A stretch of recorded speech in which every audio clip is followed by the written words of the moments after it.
The Battle of Decatur, October 26 to 29, 1864, was the result of Confederate Lieutenant General John Bell Hood's effort to move his army across the Tennessee River and into central Tennessee in an attempt to reclaim Nashville.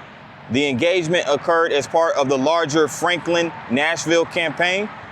The Union garrison at Decatur, commanded by U.S. Brigadier General Robert S. Granger, prevented Hood from crossing and forced him to move his army westward and eventually cross the river at Tuscumbia, some 40 miles away.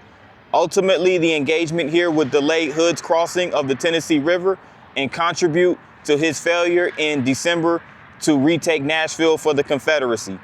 A lack of provisions for his starving army and stiff resistance put forth by Granger's garrison, combined with the arrival of 2 Union gunboats, convinced Hood and his superior Confederate General P.G.T.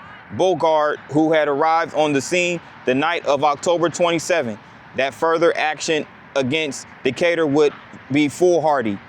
During the engagement, the South suffered approximately 450 casualties, whereas the Union lost 155 men. This is the history of the Battle of Decatur, right here in Alabama. Let's go.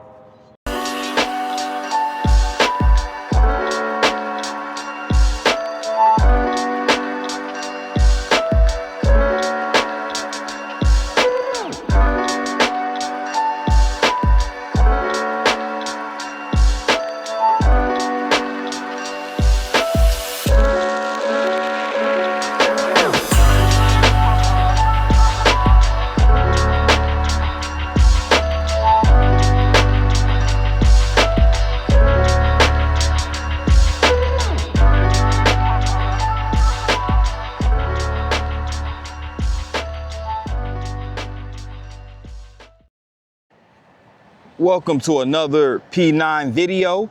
This is P9, and I am here in Decatur, Alabama. Decatur, Alabama is a city and county seat of Morgan County, with a portion of the city located in Limestone County. And it is nicknamed the River City because it is located on the banks of the Tennessee River and also Wheeler Lake in northern Alabama. So it is nicknamed the River City, and Decatur has a population of roughly 60,000. So it is a pretty big city right here in North Alabama. And as you can see right over here, I'm standing at the corner of 2nd Avenue and Lee Street. Right across the street is the Morgan County Courthouse. And on the other side, across the street in the distance, is the Decatur City Hall. So Decatur is one of those fast-growing cities in Alabama. It has grown to be the 10th largest city in the state. So it is essentially part of the greater Huntsville metropolitan area. It's part of the Huntsville-Decatur combined statistical area, even though Decatur is a city in its own right. So basically, it is one of the largest cities in the northern portion of the state, perhaps the second largest, behind, of course, Huntsville.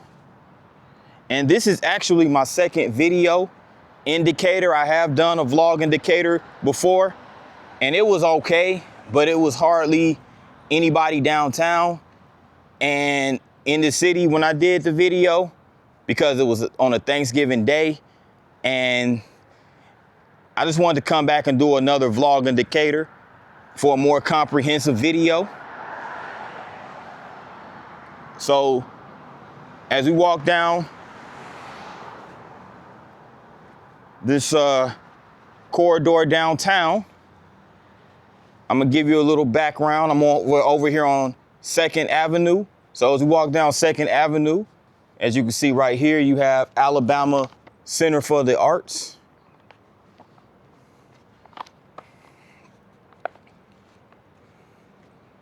So it's a visual arts building, or art gallery.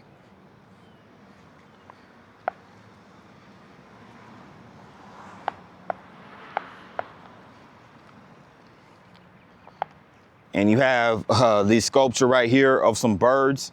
It looks like some flamingos. Looks really nice.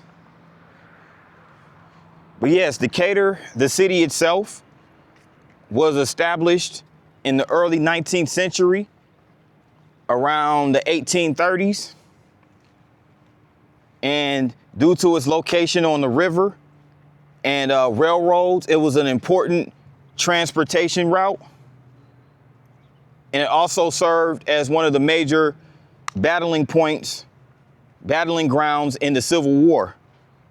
It was named, Decatur was named after Stephen Decatur, who was a major naval officer in the American Revolutionary War.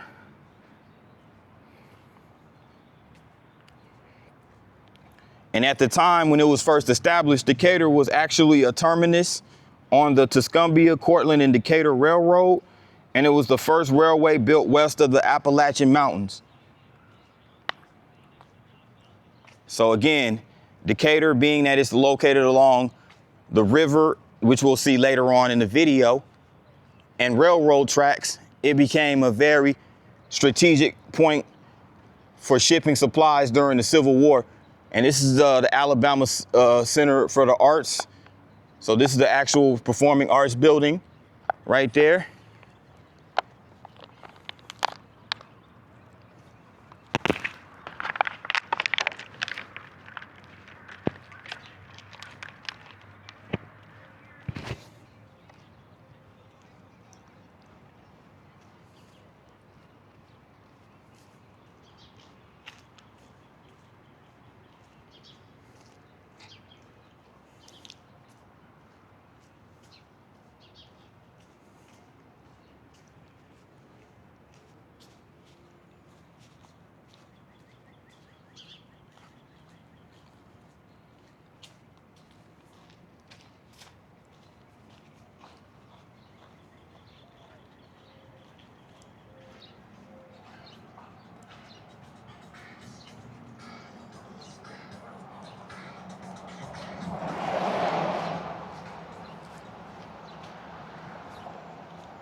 And right here is the Princess Theater.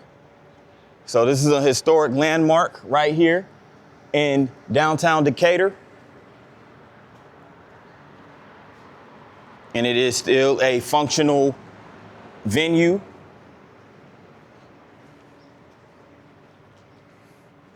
They actually had an event recently, a couple months ago, flashback show band celebrating their 50th anniversary. And this was sponsored by the Morgan County Rescue and Project Rescue Present.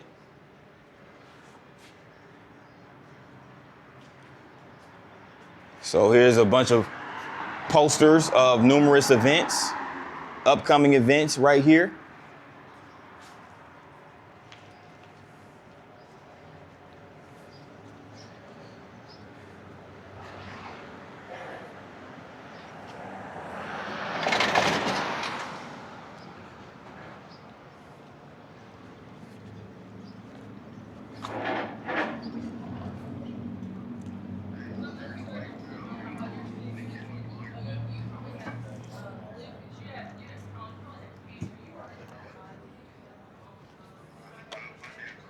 So we just passed through the downtown Decatur Arts and Entertainment District. And right across the street, they have a couple of restaurants.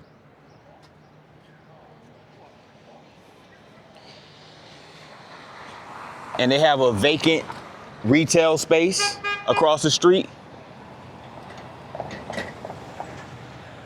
But you're not going to see too many of those in downtown Decatur, though. A lot of these buildings are occupied. This is a well-developed downtown area.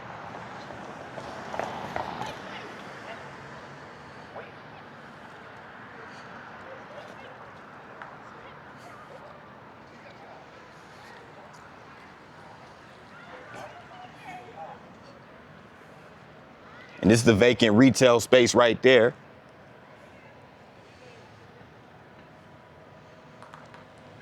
And that brings us to this hotel right here, which is the Fairfield by Marriott Hotel. And the last time I did a vlog in Decatur, this hotel was actually under construction. Got a construction site over here.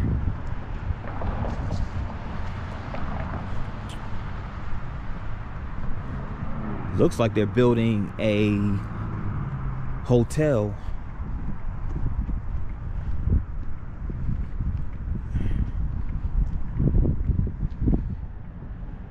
Yep, PhD hotels. Okay, there it goes. You probably can't see it, but from over here, it looks like they're building a Fairfield by Marriott. I see a image right over here. Basically a rendering of what the Fairfield is expected to look like once it is fully constructed. So fast forward almost 3 years later, and it is fully constructed, as you can see right here. So the fact that they built a major hotel chain downtown shows how rapidly this city is growing, the acceleration of the growth here in Decatur.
I'm at the corner of 2nd Avenue and Johnston Street.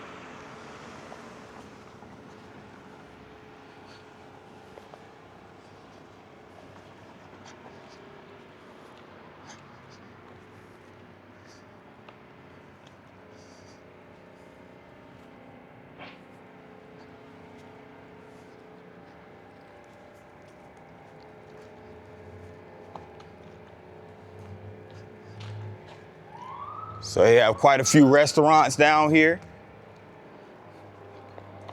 They have a law firm down this way as well. Law firm called Blackburn, Maloney, and Schubert. Another vacant retail spot, but again, not very many of those downtown. Most of these spots are occupied. You have this joint called the Rail Yard. They have a boutique, Ingalls.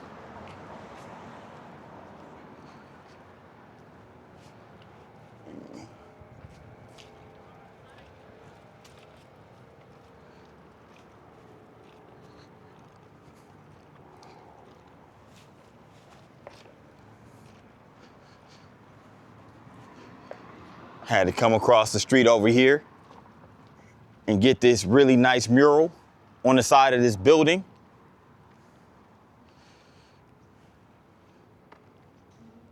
Nice colors right here. It shows a woman holding a flower. And it looks like her eyes are closed, so I don't know if she's praying or if she's deep in thought. But it's a really nice mural nonetheless. And this mural was done by Adam Stevenson in 2019. At Tilt and Fade is the handle, social media handle for Adam Stevenson. So shout out to Adam Stevenson for this nice work of art on the side of this building.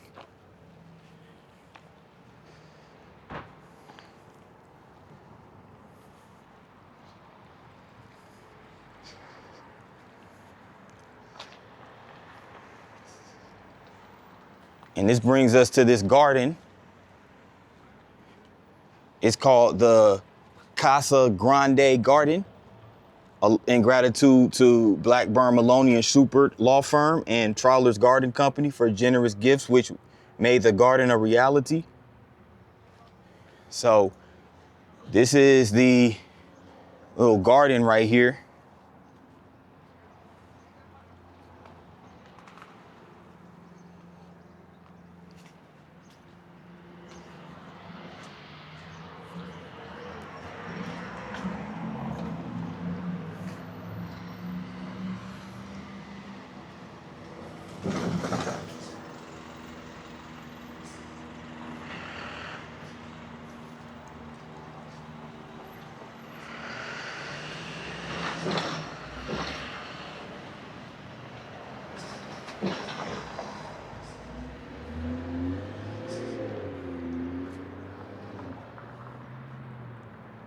Corner of 2nd and Grant Street.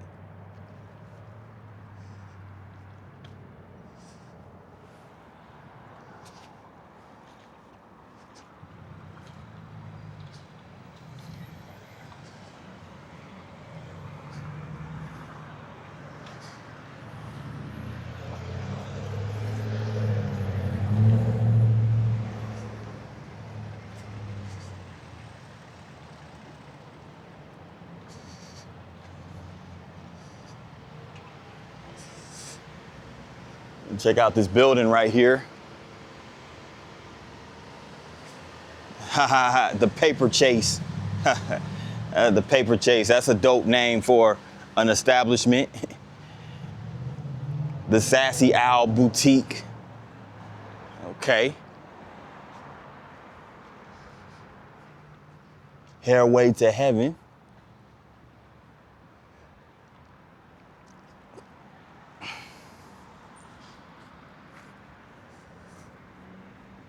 Looks like a lot of modern establishments over here.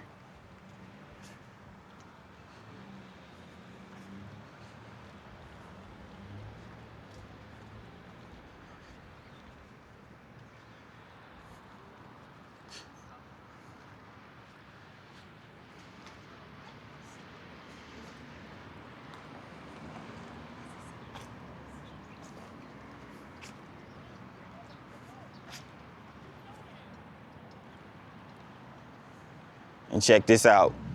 They have the Blue Cross Blue Shield bikes for Alabama, Blue Cross Blue Shield of Alabama bicycles.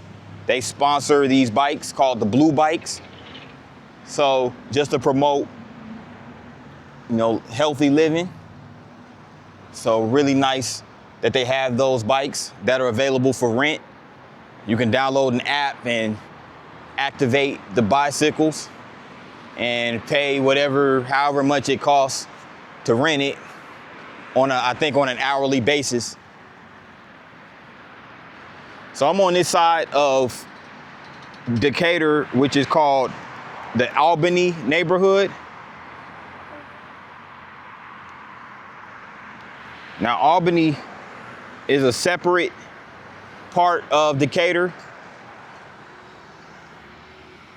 Now, it's now a neighborhood that's part of Decatur, but when it was established back in the late 1800s, it was its own city. It was known as New Decatur.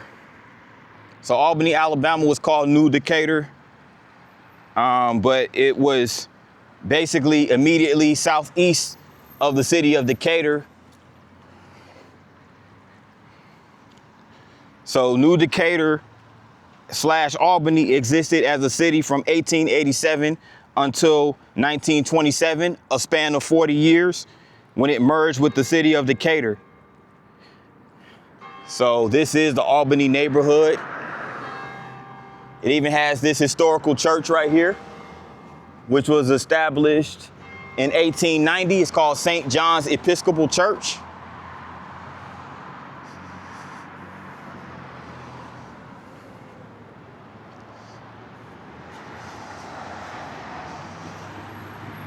So it's one of those Gothic style architecturally structured buildings.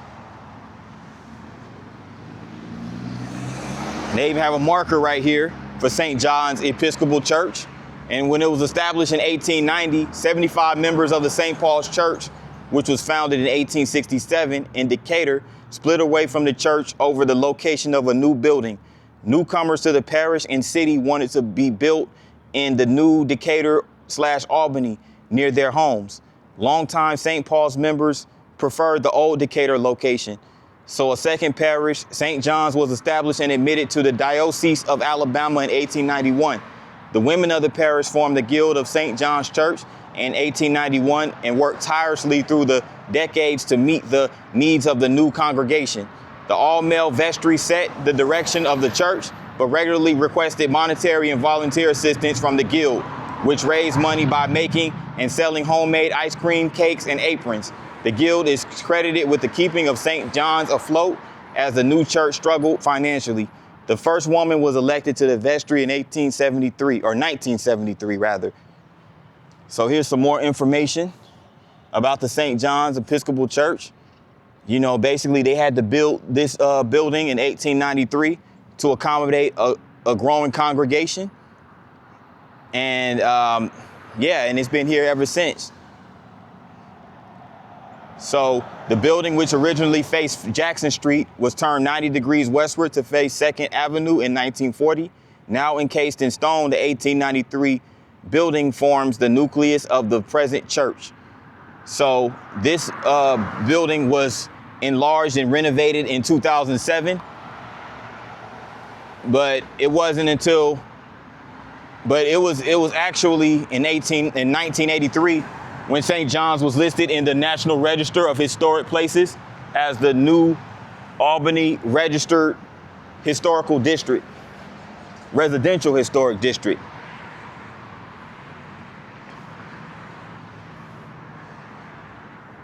But there's more to come, so stay tuned. Walking down Moulton Street in downtown Decatur. And this is one end of Moulton Street.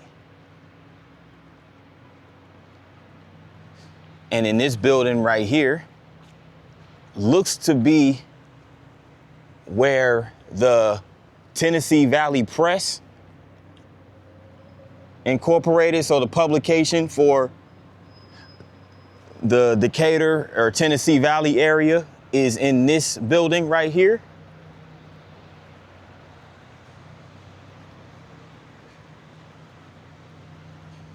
So they do have a printing press, it looks like, over here in this building.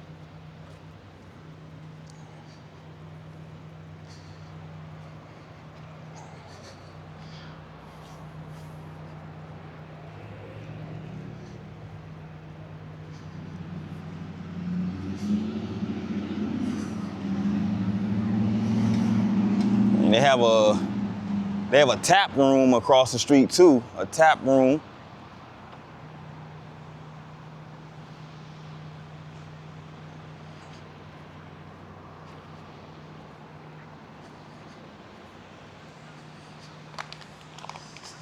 And this is the Moulton Street's parking deck right over here.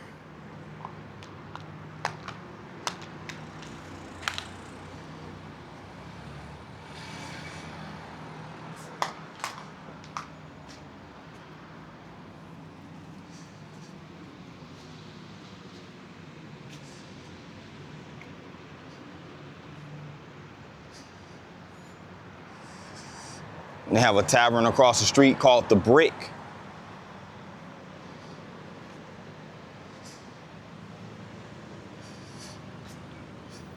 The Brick Deli and Tavern.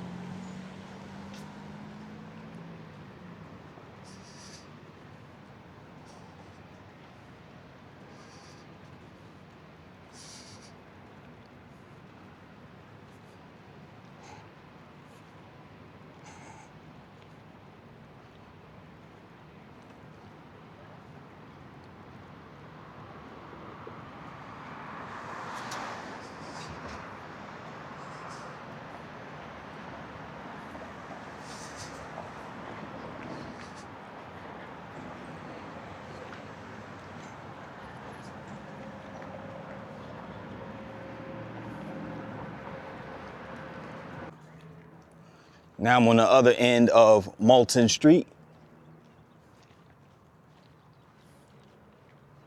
I have a few establishments down here as well. I have a lamp company. So they polish lamps. Oh, we got another abandoned storefront right here.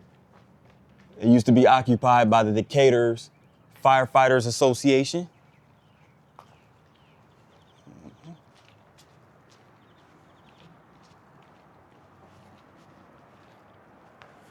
And you have a shoe store across the street called the Goody Two Shoes, like a clothing store more or less. Another law firm right here in this building.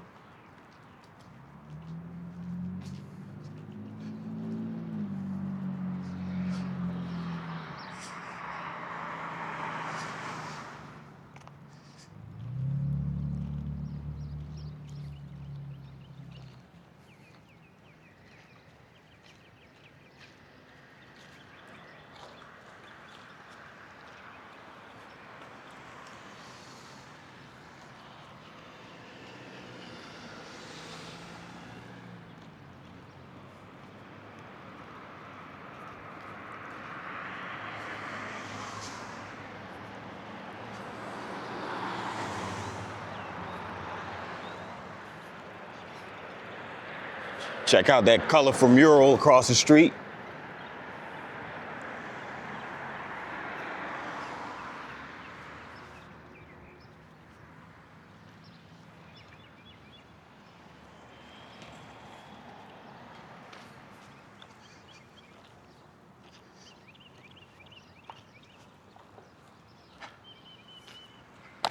Decatur naturally.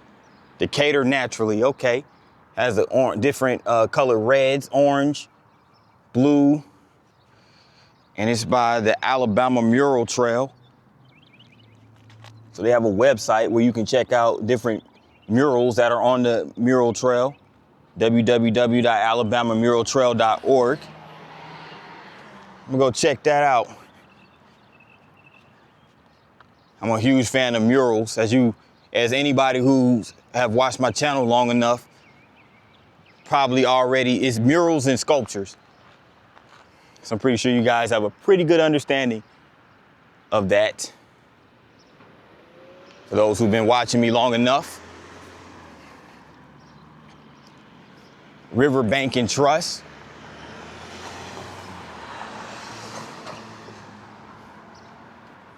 One of the major bank buildings downtown.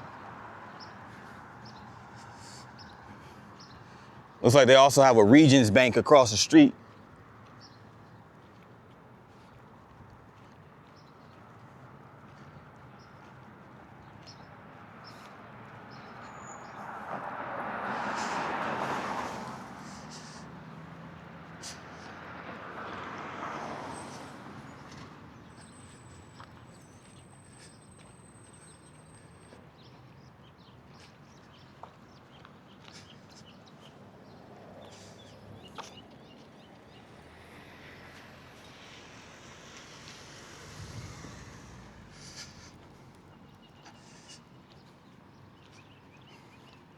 There goes the Regions Bank once again.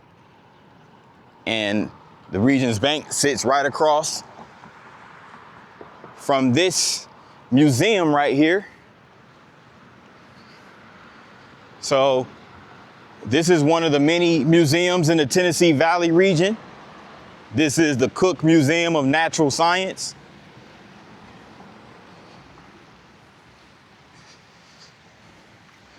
And it's even accommodated by this really nice compass right here that's etched into the ground. But yeah, this is the Cook Museum of Natural Science, downtown Decatur. It's a really nice modern facility, a museum where you could bring the kids. Looks like a nice place to bring the children for field trips, for educational purposes, for schools and whatnot. I'm pretty sure they do get a lot of bookings from schools and everything like that. Elementary age kids come through and check this out. Really nice place to learn. Nice exhibits. And they have this really nice fountain that sits outside of the front of the building. Nice little plaza called the Davison Plaza that sits in front of the entrance. So really nice. Decatur does have a museum, a science museum here.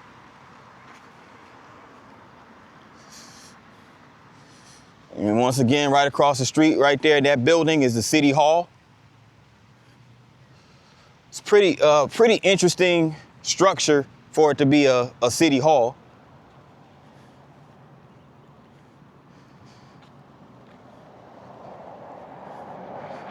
And that building across the street is an innovation center. It's called the ACCS Innovation Center. So what I forgot to mention that Decatur's growth could be attributed to its economic. It's pretty, for a city its size, it has a pretty big economy. You know, they have a lot of technology jobs out here. A lot of tech jobs, which also, of course, Huntsville has a lot of those, has a lot of biotech and medical related industries as well. So a lot of Decatur's growth is attributed to its proximity to Huntsville. But Decatur, again, is a city in its own right. So, you know, it has its own little economic growth as well. Check out the nice greenery, the nice shrubbery and flowers and whatnot. It's really cool.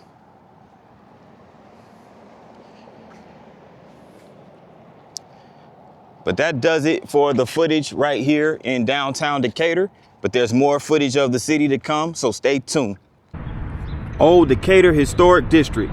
This is with a lot of history pertaining to Old Decatur. But the Old Decatur Historic District dates back to the town settlement in 1817. And at that time, it was called Rhodes Ferry Landing, after Dr. Henry Rhodes, an early landowner who operated a ferry across the Tennessee River. We're going to get to Rhodes Ferry Landing after a while, but this is just some history. There was a bank, railroad, and river as drivers. Decatur began growing between 1830 and 1860. And the Civil War, however, drastically changed the landscape of this community. So this is just some more history right here. And this is how it looked, a view facing north in 1908. The old State Bank is seen in the background, a view facing north. This is the Indiana Cavalry during the Civil War on Bank Street. And this is the old State Bank as it was being built in 1833, as you can see. And there was also a trolley system being established in 1903. And as you can see, these are the individuals who are working on it. And many of those railroads, of course, were built by slaves. And electric streetcars replaced mule and horse-drawn trolleys, which were built in, or put into service around 1887. And street scene, the Decatur's, Alabama.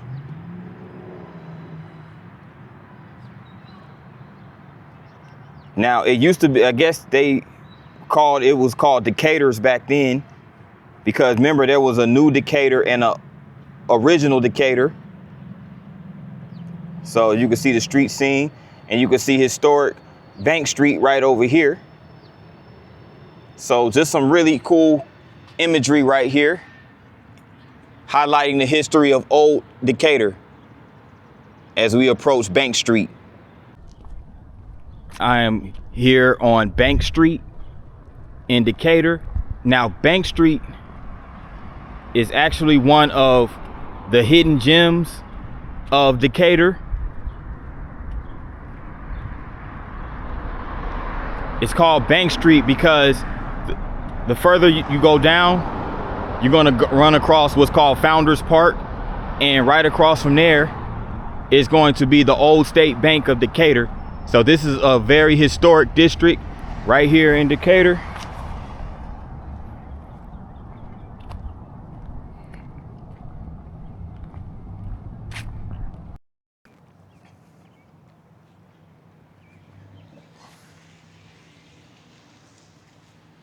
Now, right across the street, they have what's called the Neighborhood Christian Center.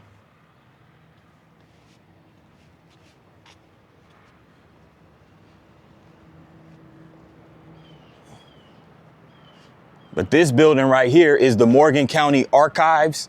So it houses the archives and the historical archives of Morgan County. And it even has a poster of the Scottsboro Boys, which I covered extensively in my Scottsboro video.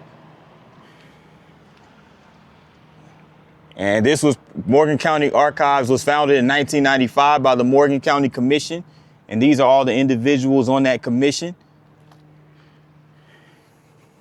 And they're actually closed now since it's after 4:30. But this was dedicated to the memory of Susan R. Besdell. I don't know if I'm pronouncing that right. And the first Morgan County archivist. So she was very big on archiving the history of Morgan County right here in Decatur.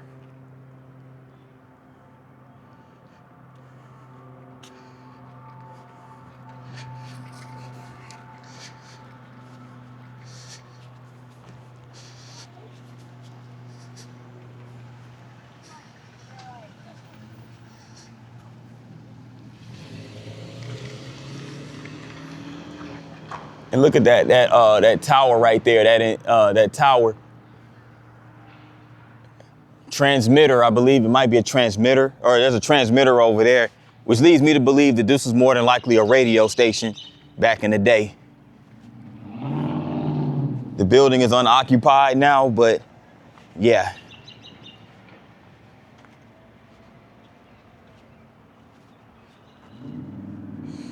Here's a marker that talks about Decatur's role in the Civil War, the battle for Decatur. And Decatur played a key role in the federal defenses and the vital rail lines in North Alabama.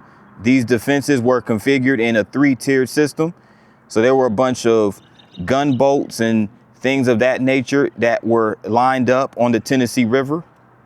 They were called tin-clads. And here's a map rather of the Tennessee River. And there goes the Old State Bank, McCartney Hotel. This is basically how the city of Decatur was structured back then.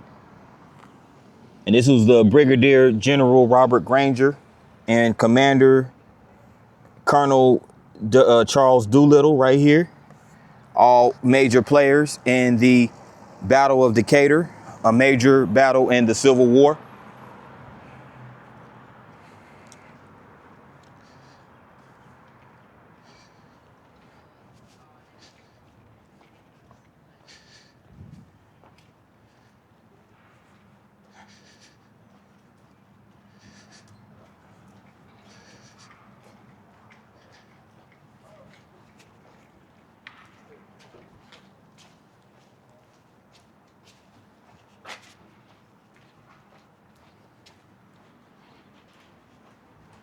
Saturday.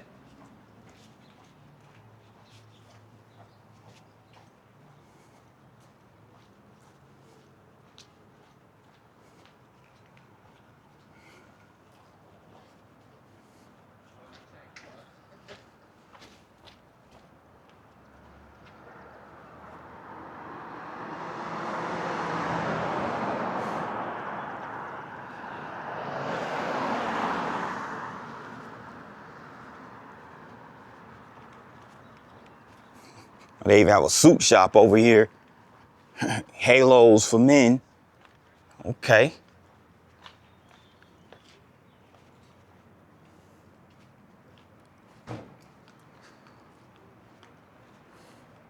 It's a building right here for lease, historic and mixed use. Okay. They do have a barber shop right here. Good vibrations.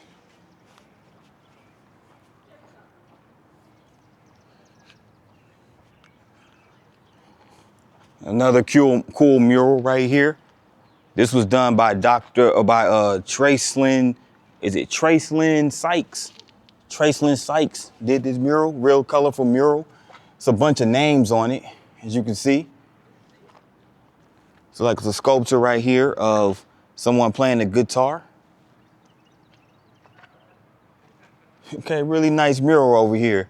Really dope mural.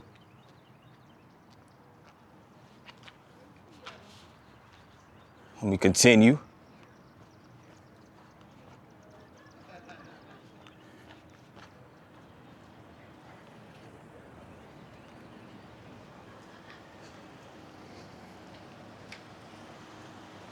Have a tattoo joint right here.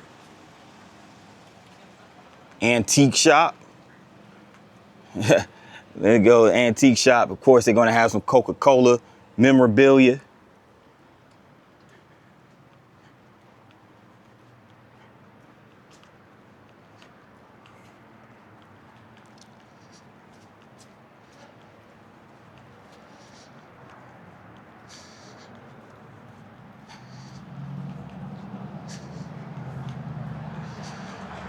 Bank Street Antiques. So a ton of antiques right here. They're closed right now, but if you're an antique collector, this will be an antique collector's, you know, dream right there. They have some more antiques right there. And this looks like an office space right over here. So really nice. This Bank Street, again, it's one of those hidden gems of Decatur. It's not necessarily downtown. It's probably, it's like a few blocks away from the major or the main downtown area. But it is a really cool place to hang out. Nevertheless, looks like a pretty nice hangout spot. I made my way over here to Founders Park. And over here at Founders Park, as you can see, there's a map right here.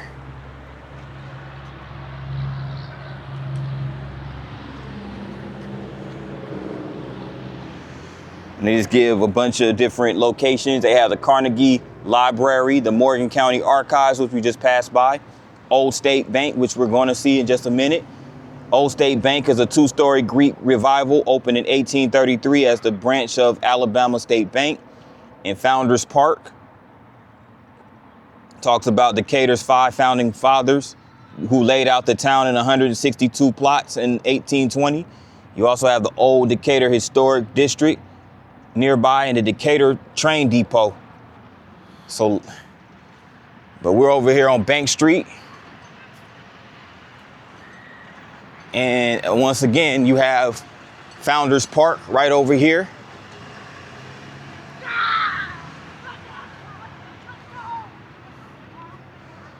Looks like a really cool place to hang out. A lot of people out indulging in recreational activity, just having a good time, throwing the football around.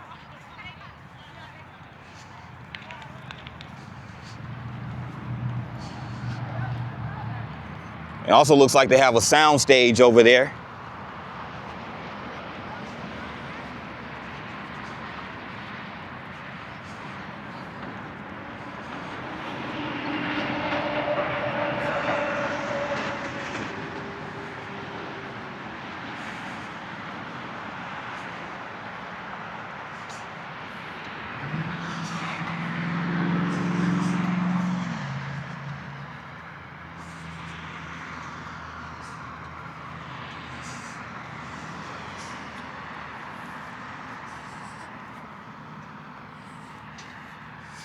And here we go.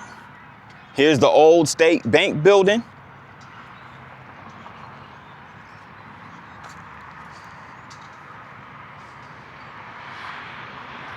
There's a couple of markers right over here.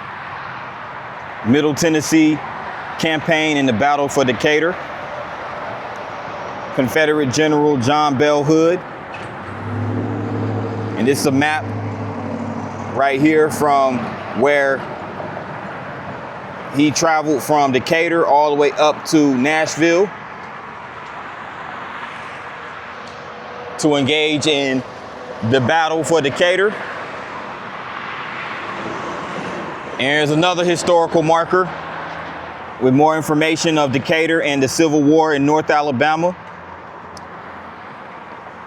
So, during the 1860s, during the midst of the Civil War, there were 800 residents in Decatur. So the demographic breakdown during that time in the 1860 census were 267 white males, 206 white females, and 3 free blacks, including 2 males and 1 female, and 130 slaves, of which 56 were males and 74 were females. And of course, Edmund Pettus took part in the Civil War. That's where the bridge in Selma is named after, Confederate general. But yeah, even the slaves were included in the census count during that time in 1860. And again, this is the old State Bank building, that Greek revival, as you can see, architectural style, 5 columns.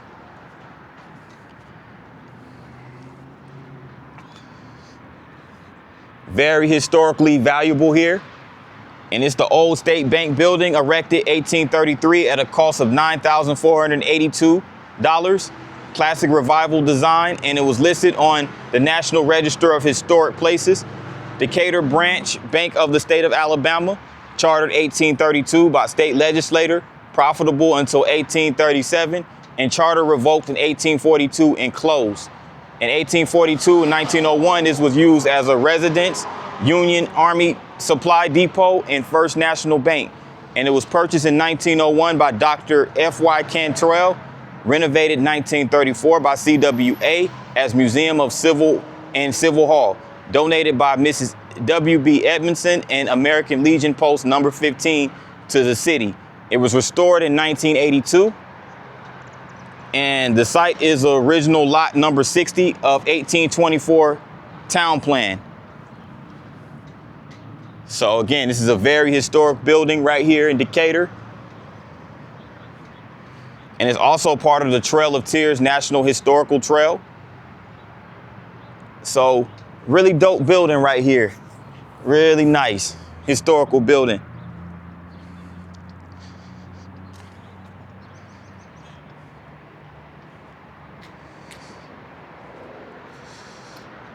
And here's like the garden area outside of the old State Bank. And they even have restrooms in this building right over here. And a really nice garden. Garden made of memories.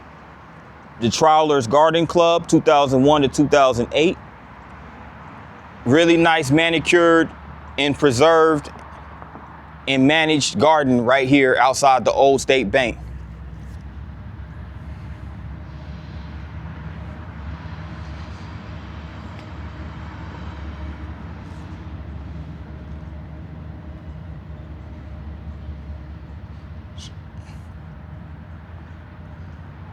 Really nice. So Rosalind Carter, okay, it's Jimmy Carter's wife, President Jimmy Carter's wife. Butterfly Trail named after her. Okay, so the trail begins at the home of President and Mrs. Jimmy Carter in Plains, Georgia. So there goes the connection of Decatur, Alabama to Plains, Georgia. This garden provides host plants, nectar sources, and shelter for butterflies. And the mission of the trail is to promote the full cycle of butterflies common in this area, with special emphasis on the monarch. So shout out again to Mr. and Mrs. Jimmy Carter.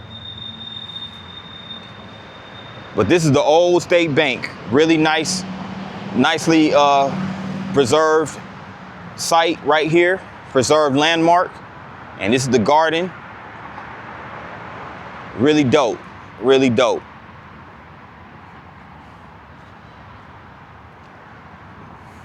But this concludes the Bank Street segment of the vlog, but there's more footage to come. Before I head over to Rhodes Ferry, I wanted to get this sculpture that I missed. It's sponsored by Nancy and Mike Curl, presented by Nucor Steel, M&J Industries, and the Carnegie Visual Arts Center. It's just this sculpture, looks like a part of a bicycle. Looks like a bicycle, so it's really nice.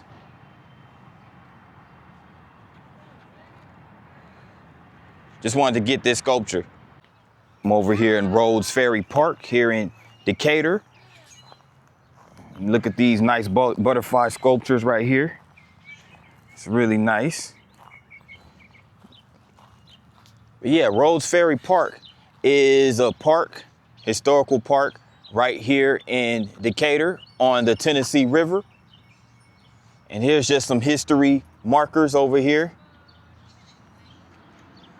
Uprooted from home. So this basically illustrates the unfortunate removal of the Cherokee people, who were the indigenous peoples of the land, the Native American tribe. And Decatur was just one stop on a deadly journey of over 1,000 miles, the forced removal of the Cherokee people from the Tennessee Valley. This is during the Indian Removal Act, of course. And along the edge of the Tennessee River, this town bore witness to the Trail of Tears. From 1837 to 1838, boats and trains carried 2,300 Cherokee people through Decatur on their way to Indian Territory. 3 witness structures from this time still stand in Decatur: the Burleson Hines McIntyre House, the Dancy Folk House, and the Old State Bank. And this is the Dancy Folk House right over here, which is the oldest home in Decatur, built in 1829 for Colonel William Francis Dancy. And this is the 138-foot long steamboat Tecumseh, which transported Cherokee people several times during the forced removal. And also, here's another home, the Burl Hines McIntyre House, which served as the headquarters for both Union and Confederate forces. So Decatur was not only the site of the Civil War, but several decades earlier, the home of the Cherokees when they were being transported and uprooted out of Decatur. And this is just some other Native American Cherokee culture. Chief Doublehead, a controversial and notorious leader, sold prized Cherokee hunting lands to the U.S. government in 1805. An influential chief from Willistown, Alabama, George Lowry, led 2 constitutional conventions in 1827 and 1839.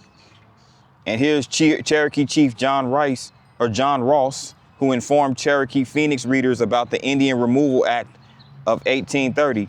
Ross and his wife, Qualty, were among the last Cherokee to leave with the John Drew detachment, which passed by Decatur in December 1838. And this is just some timeline of what was going on in Decatur during that time with the Cherokee Indians and whatnot.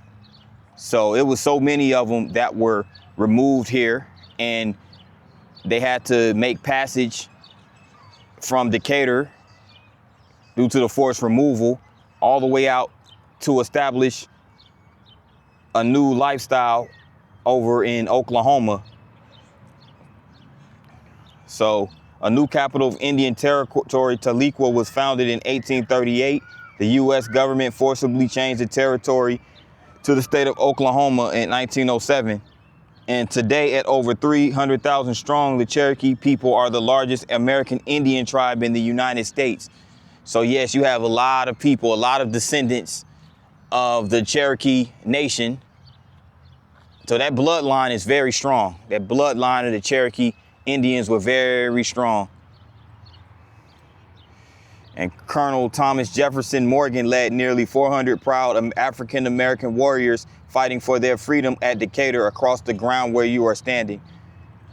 So this is the charge of the 14th U.S. Colored Infantry. The sharpshooting and artillery fire continued throughout the morning of October 28th, when Granger and Doolittle determined to launch an attack upon the Confederate battery at the edge of the Tennessee River. So here's Captain Albert Rolfe, commander of the 14th U.S. Colored Infantry. So yeah, you did have the colored troops, or the African-American troops during that time, who fought in the Union Army during the Civil War. And this was also this site right over here. This grassy area was the site of Benson Field, Decatur's first football stadium in 1931 to 1947. And here are the coaches right there during that time. H.L. Shorty Ogle Aubrey Fuller, an assistant coach. So yeah, so this was also the site of a football stadium. But aside all the history, not to bore you too much, guys, with too much with history, but this is the park today. It's really nicely landscaped. They do have this nice sculpture right here, which is the Kiwanis of Decatur. And they also have a gazebo over there, and they have a playground. And you have this right here. You have this gazebo that has Rhodes Ferry Park on it. And in this grassy area, you can sit down and just take in the sights of the river.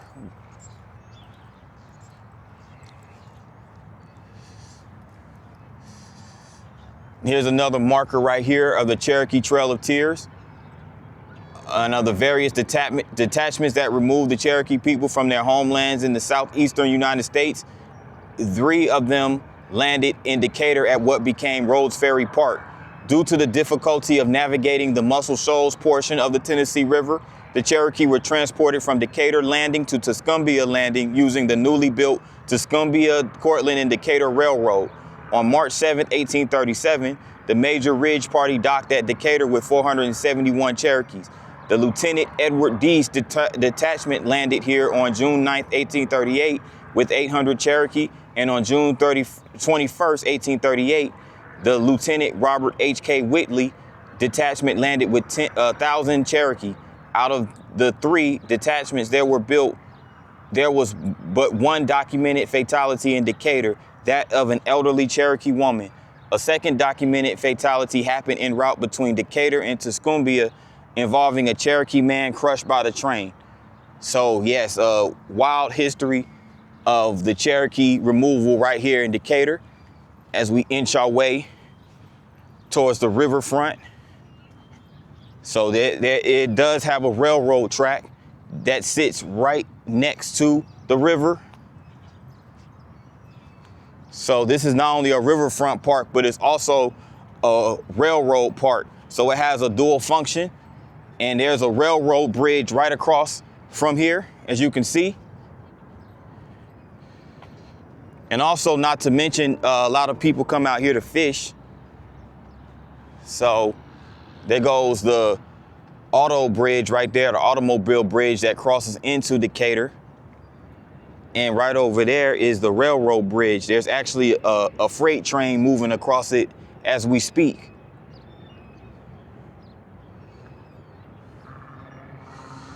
So more history of the Cherokees, the Cherokee people resisting the government's order to leave the Tennessee Valley. They signed petitions and lobbied Congress, yet the Indian Removal Act 1830 still passed. So the Cherokees didn't go without a fight. They made sure they fought for their rights to be here, which is what they should have done, because this is their homeland. This is their original land.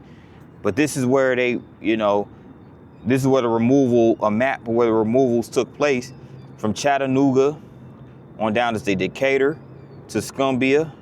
So there goes the river right there where we are, all the way up through Memphis, Little Rock, Fort Smith, Arkansas, and all the way to Tahlequah, Oklahoma. That was their treacherous path that they took. And here's also the river and railroad combination of transportation. This is the riverboat. And this is Decatur's landing in 1905. And women were found sick from exposure during the night due to wet situation. A child of John Fields, sick with diarrhea. Mary Swimmer was taken suddenly with fainting and spasms. And this is from a March 7th journal entry of Dr. Lillibridge. So yeah, right here on this site is where a lot of Cherokees were being transported. A lot of them were sick due to the passage. And of course, the congestion of so many of those Cherokee Indians packed into one vessel.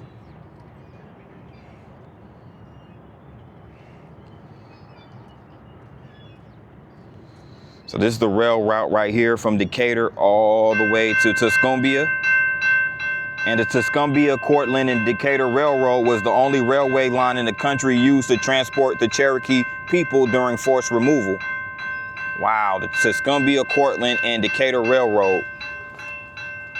And Cortland is another one of those small towns here in Alabama, right along the Tennessee River. I had to cross back over here because that train's coming.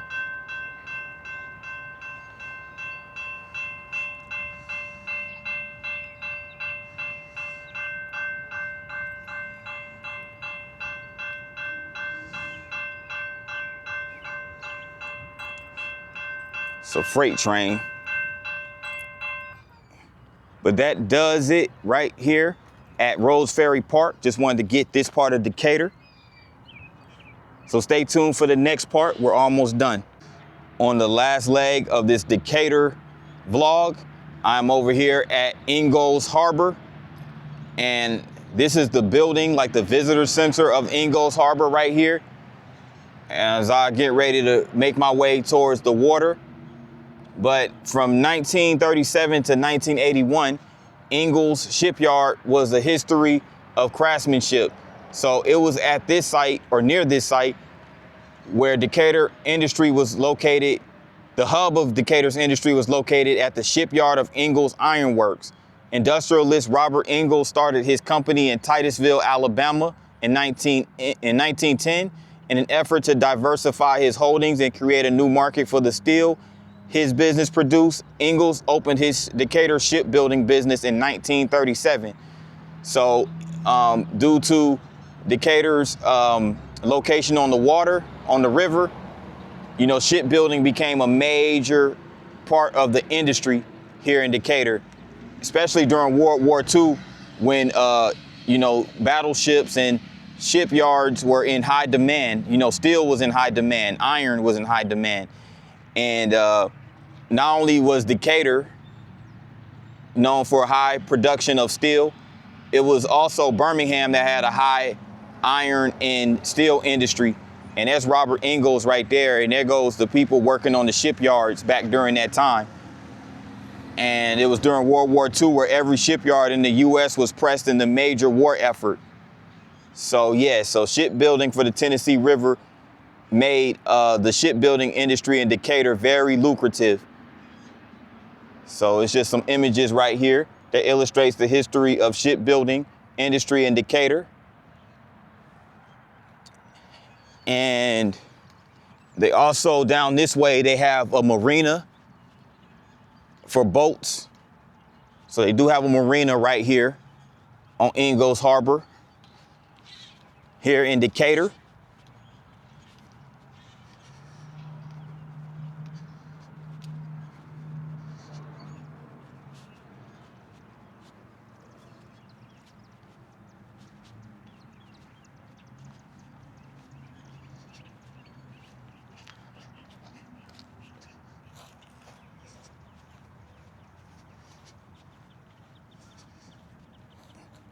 And they also have a Home 2 Suites hotel that sits right next to the harbor. As you can see over there, that's where the Home 2 Suites Hilton Hotel is. Yeah, there goes the boat storage building, Brickyard Landing Marina.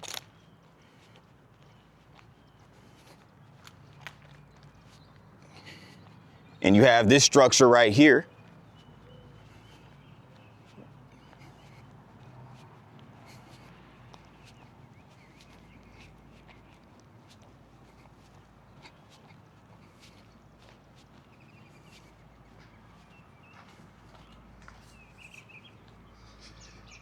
Looks like it used to be a prison or something. But no, actually it was a brickyard. I was just joking about the prison part.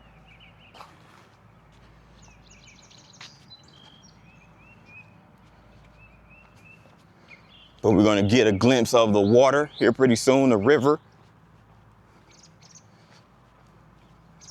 And I just saw a ship pass by, just missed it.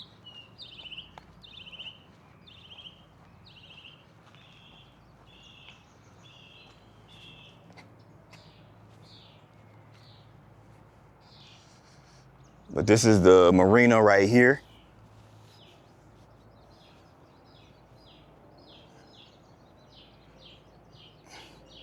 And there goes the harbor. There goes the ships over there that carry freight, transports cargo from location to location, especially to other major cities that are located along the river or on the waterfront. Pretty cool, huh? But that concludes the Decatur vlog. I wanted to just wrap things up right here at Ingalls Harbor. So also, I want to mention that another place to visit in Decatur, if you're interested, and if you have a family or kids or whatever, you know, definitely go check out Point Mallard Park. It's a major park right here in Decatur. Point Mallard Park has, you know, they have basically a water park, which is what it's known for. It's a staple right there at Point Mallard Park. But it's also just like a major park where you can just have fun in general, you know. It's located right here in Decatur. Again, it's Point Mallard Park. I haven't been there myself yet, but it's definitely the talk of the town if you ask many of the locals or people that are within the North Alabama region. But with that in mind, good people, thanks for watching. If you made it this far, make sure you hit that like button. And also, if you're new to the channel, make sure you hit the subscribe button along with the notification bell. That way you get notified each and every time I drop a vlog. With that in mind, good people, thanks for tuning in and see you on the next one. Peace.